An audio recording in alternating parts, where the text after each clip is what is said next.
Hi, I'm Mira. Welcome to another story. Let's see where this one takes us.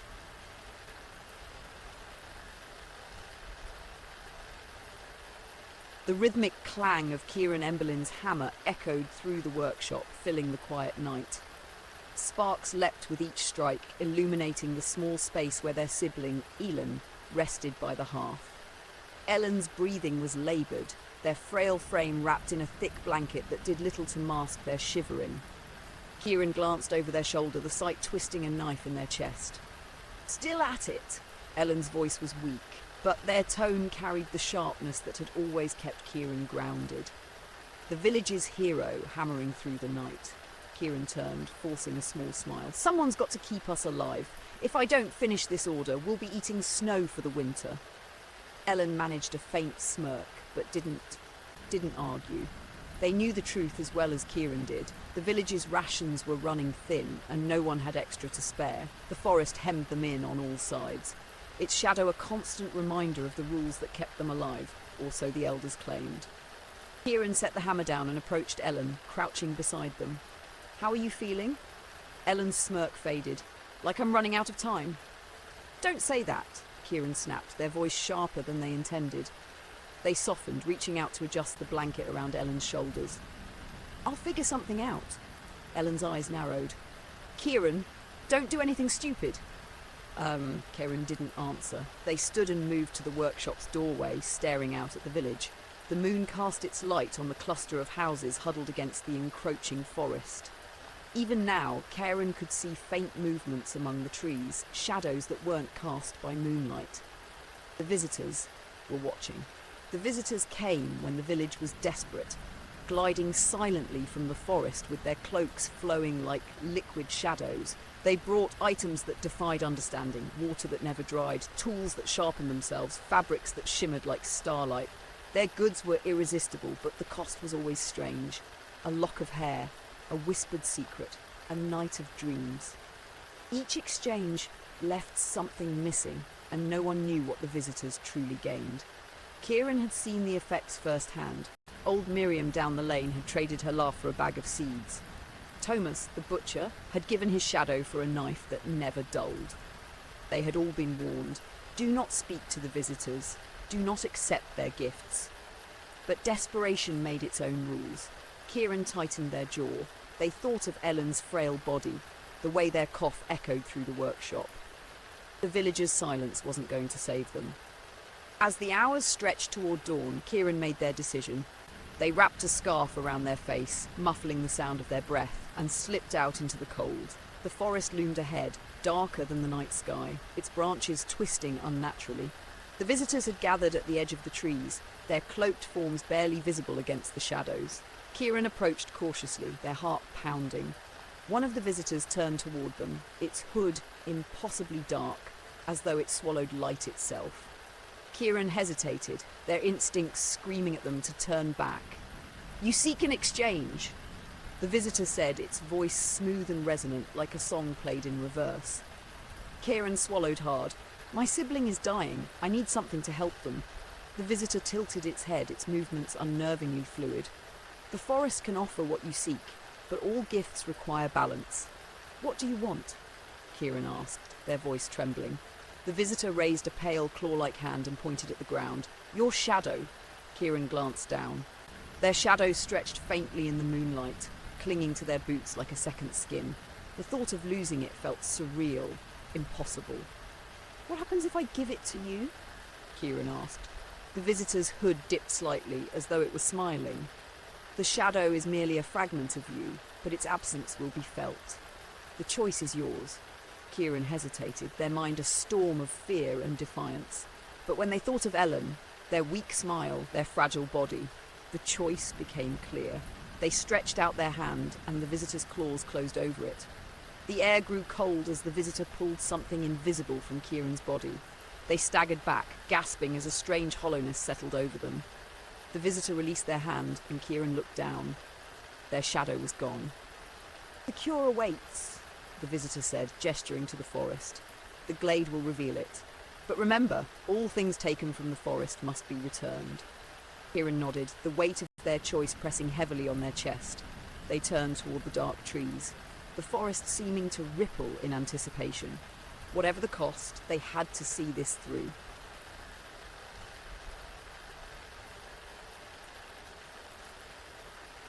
The forest closed around Keiran like a living thing, its twisted branches forming a canopy that blocked out the moonlight.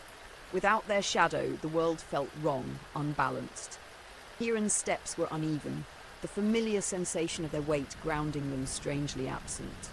But they pushed forward, clutching the visitor's promise like a lifeline. The cure awaits in the glade.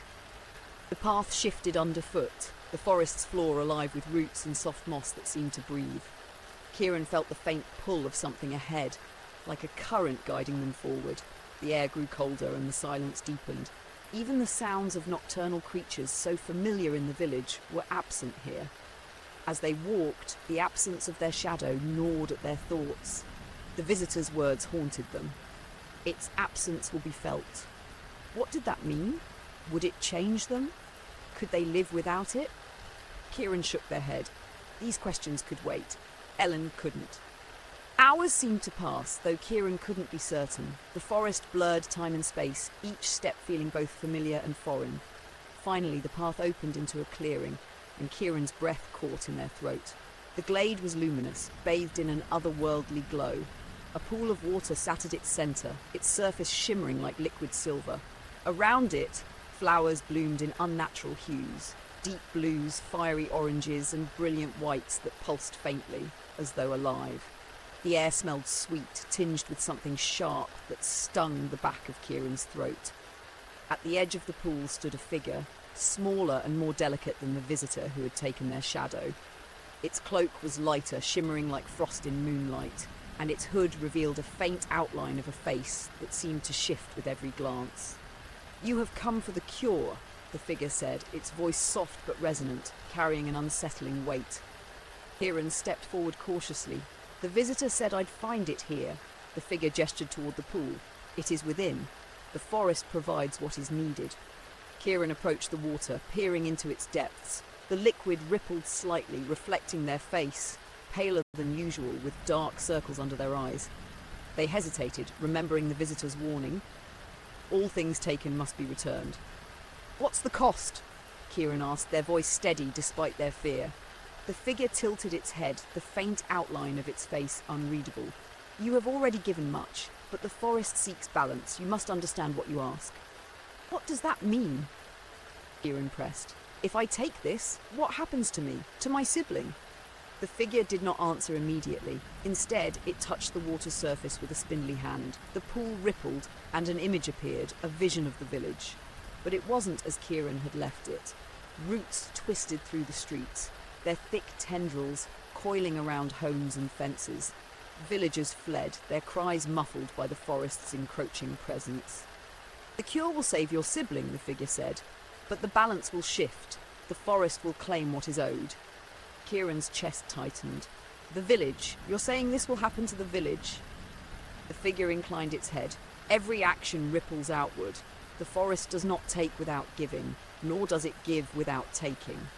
Keiran stepped back, their fists clenched. "Why didn't the visitor tell me this?" The figure's voice remained calm. "You did not ask." Kieran's mind raced. The weight of their decision pressed down on them like a physical force. They thought of Elen's pale face, their frail body racked with coughs. They thought of the villagers who had stood by, silent and helpless. And they thought of the roots strangling their homes, the cost of the forest's gift. "Is there another way?" Keiran asked, their voice trembling.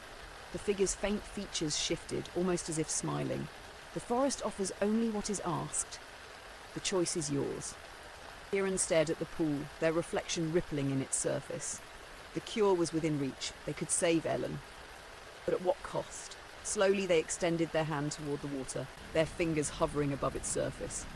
The liquid shimmered, pulsing faintly as if alive. Keiran hesitated, their mind a storm of fear, guilt and love. With a deep breath, they plunged their hand into the pool.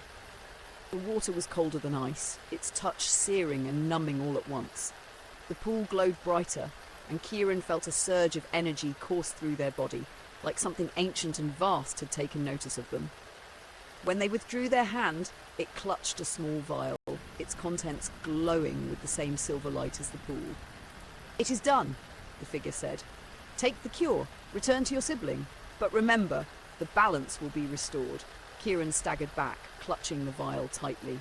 The figure faded into the shadows and the glade began to dim. The path back to the village revealed itself, winding through the trees like a thread of light. Keiran turned and began to run, the vial clutched tightly in their hand. Whatever the cost, they would face it. Elen was waiting.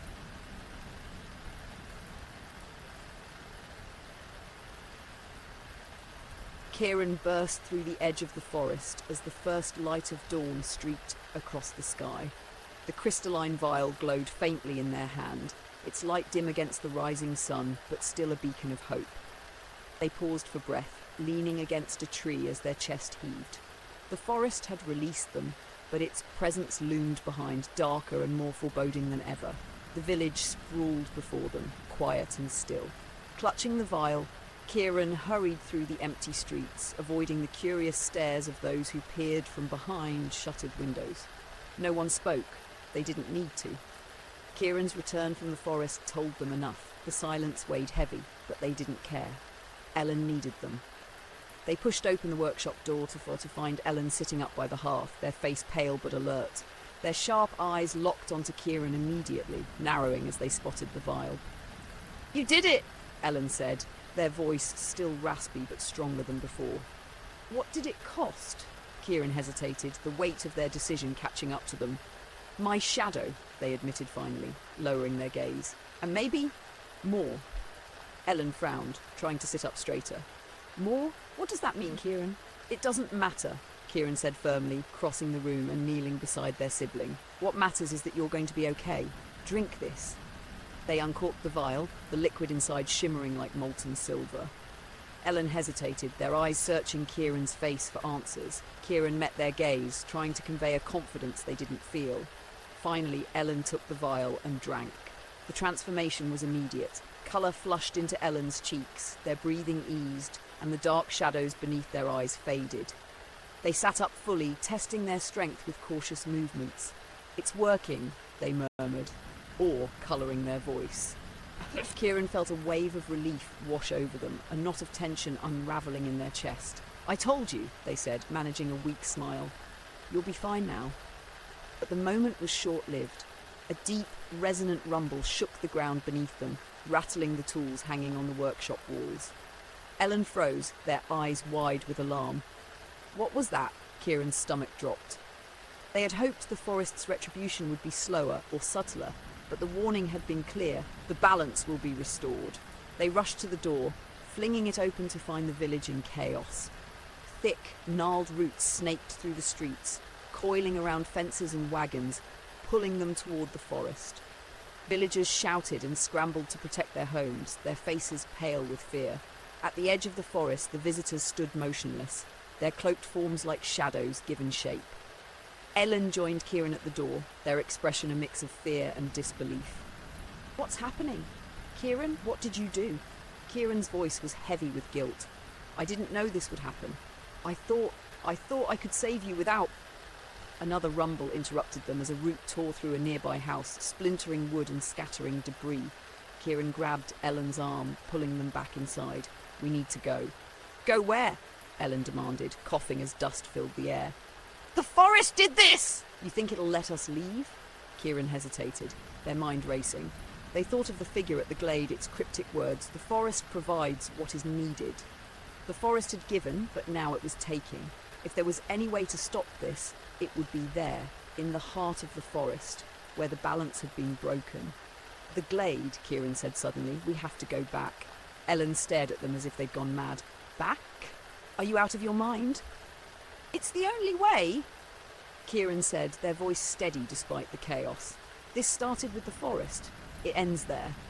Elen hesitated, then nodded reluctantly. "Fine, but if we die, I'm haunting you." Keiran managed a faint smile, grabbing a satchel and shoving it into Elen's hands. "Deal?" The siblings sprinted through the village, dodging roots and debris as the destruction spread. The visitors watched them go, their empty hoods tilting slightly, but they made no move to stop them. Kieran's chest tightened as they approached the forest's edge, its shadows stretching toward them like living things. Crossing the threshold felt like stepping into another world again, but this time, Keiran wasn't alone. Elen clung to their arm, their breath laboured but determined. The forest shifted around them, its paths twisting and changing, but Keiran followed the faint pull that had guided them before. The glade awaited, its eerie light visible even through the thickening trees. Kieran's resolve hardened as they drew closer, Ellen's hand gripping their arm tightly. Whatever the forest demanded, whatever balance needed to be restored, they would face it together. They had already given so much. They wouldn't let it take more. Thanks for listening. If the story stuck with you, come back next time for another journey.